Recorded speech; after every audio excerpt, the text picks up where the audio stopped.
Let me be brief, but also add to what Father Nilante Dirivikrama presented at the initial presentation about the existence, the whole question of existence. What is? Now, my background is from depth psychology.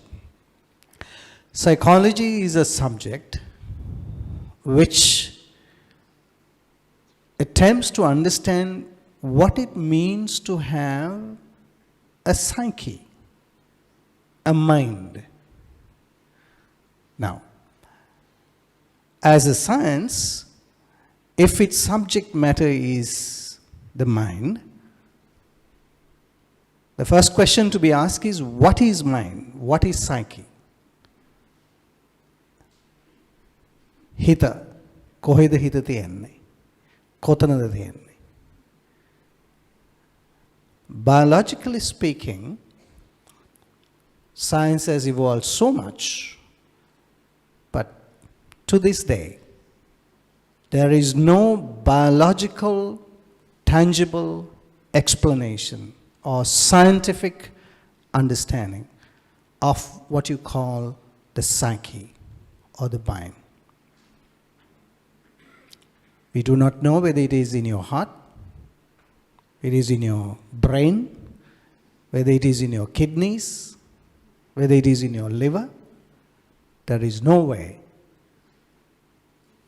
that you can scientifically explain that the mind is somewhere in your body. Am I making sense to you? I hope. Right. So, when you do not know where the mind is or the psyche is,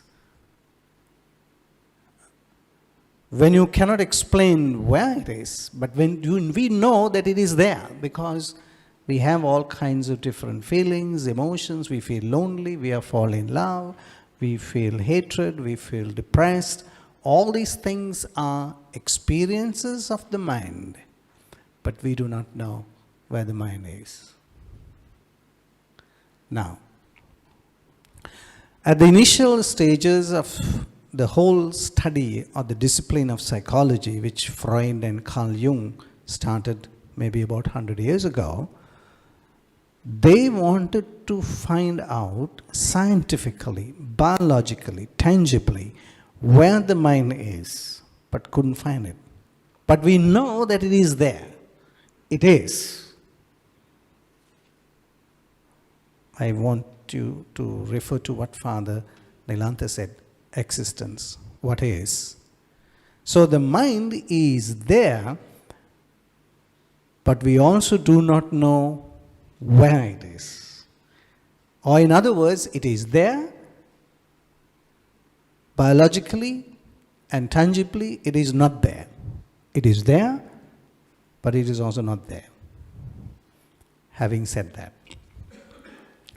then the next step of the initial scientific study of psychology was to find out if it is there and we all feel it. We can't biologically explain it, we cannot biologically find it, we cannot tangibly reach it. Then the only thing that we can do is to study what the mind produces. So then they came into studying of dreams. The dreams that we see in the night. So when you study dreams, you can see that through our dreams, when you study dreams, dreams can take us from today, from this moment, to another time.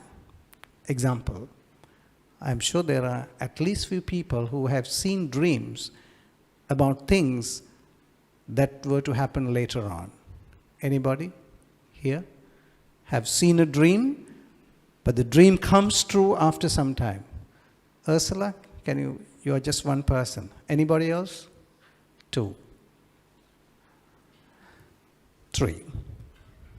Now, then the question comes, how can I, as a biological entity, a human person, I see a dream which shows me about something that is beyond time. If I see a dream today, and that dream tells me about something that is going to happen in another 72 hours, we'll say. How is it that my biological self,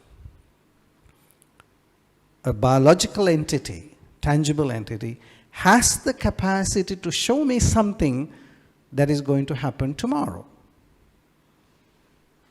So the conclusion is that the mind, which is biologically not there, physically unidentifiable, there is no place, but it has the capacity to go beyond time.